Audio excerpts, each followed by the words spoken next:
শীত প্রায় শেষের দিকে। শীতের সময়ের সবজিগুলো খেতে কিন্তু অসাধারণ হয়। আলু, টমেটো, বেগুন, ফুলকপি দিয়ে রুই মাছ রান্না করব। শীত যতই শেষের দিকে যাচ্ছে, শীতের সবজিগুলোর টেস্ট কিন্তু ততই ভিন্ন হয়ে যাচ্ছে। হ্যালো ভিউয়ার্স, সবাই কেমন আছেন? আশা করি সবাই ভালো আছেন। এই তো মাছটা আমি কেটে ধুয়ে পরিষ্কার করে লবণ হলুদ মিশিয়ে নিয়েছি, সবজিগুলো কেটে নিয়েছি। একটা প্যান বসিয়ে তেলটা গরম হয়ে গেলে দিয়ে দিচ্ছি আমি মাছগুলো দিয়ে আমি একটু ভেজে নেব, এপিট ওপিট করে একটু মাছটা ভেজে নেব।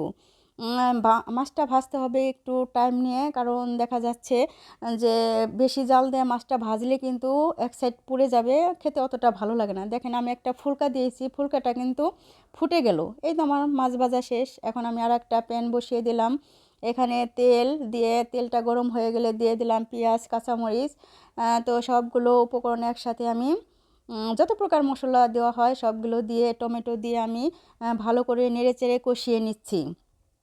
তো এই তো আমার কষানো শেষ। এখন আমি দিয়ে দিচ্ছি এখানে সেই আগে থেকে কেটে ধুয়ে পরিষ্কার করে রাখা সব সবজিগুলো ভালো করে আমি কষিয়ে নেব। যে পর্যন্ত সবজি কষানো না হবে তত পর্যন্ত আমি সবজি কষাতেই হবে। সবজিগুলো আমি ভালো করে কষিয়ে নেব এখন। জাল কিন্তু মিডিয়াম টু লোতেই থাকতে হবে। তো এই তো কষানো হতে থাক, এ পর্যায়ে আমি কিছু কথা বলি। তো আমাদের এই প্ল্যাটফর্মে আসলে বেশি বেশি সময় দিতে হবে, একে অপরের সাথে যুক্ত থেকে ইনশাল্লাহ কাজ করতে হবে, তবে না আমাদের সফলতা আসবে। এই তো আমার মশলা দিয়ে সব কিছু উপকরণ একসাথে আমি ভালো করে কষিয়ে নিয়েছি।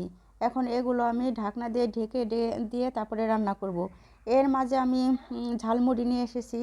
তো আমরা সবাই মিলে ঝালমুড়িটা খেয়ে নিলাম। তো ঝালমুড়িটা কেমন হয়েছে একটু জানাবেন। তো এই তো আমার এদিকে তরকারি রান্না প্রায় শেষের দিকে। যদি ভিডিওটি ভালো লাগে তাহলে লাইক কমেন্ট শেয়ার দিয়ে আমাদের পাশে থাকবেন। এখন আমি সেই আগে থেকে যে মাছটা ভেজে রেখেছিলাম সেটাই দিয়ে দিচ্ছি। তো এই তো আমি মাছটা এখন দিয়ে আবারও একটু জাল দিয়ে রান্না করে নেব, ঢাকনা দিয়ে ঢেকে আমি কিন্তু রান্না করে নেব। আসলে আমাদের দেখা যাচ্ছে এই প্ল্যাটফর্মে কিন্তু হিংসা নয়, ভালোবাসা দিয়ে একে অপরের পাশে থাকতে হবে এবং পাশে রাখতে হবে, এটাই হচ্ছে আমাদের প্রত্যাশা। তো ভিডিওটি আজকের মতন, যদি ভিডিওটি ভালো লাগে আমি আবারও বলছি লাইক কমেন্ট শেয়ার দিয়ে আমার পাশে থাকবেন। এখন আমি ধনিয়া পাতা দিয়ে তরকারিটা নামিয়ে ফেলবো। তো আজকের মতন বিদায় নেব। আল্লাহ হাফেজ, দেখা হবে অন্য কোনো ভিডিওতে। যদি ভিডিওটি ভালো লাগে শেয়ার করে অন্যকে দেখার সুযোগ করে দিবেন।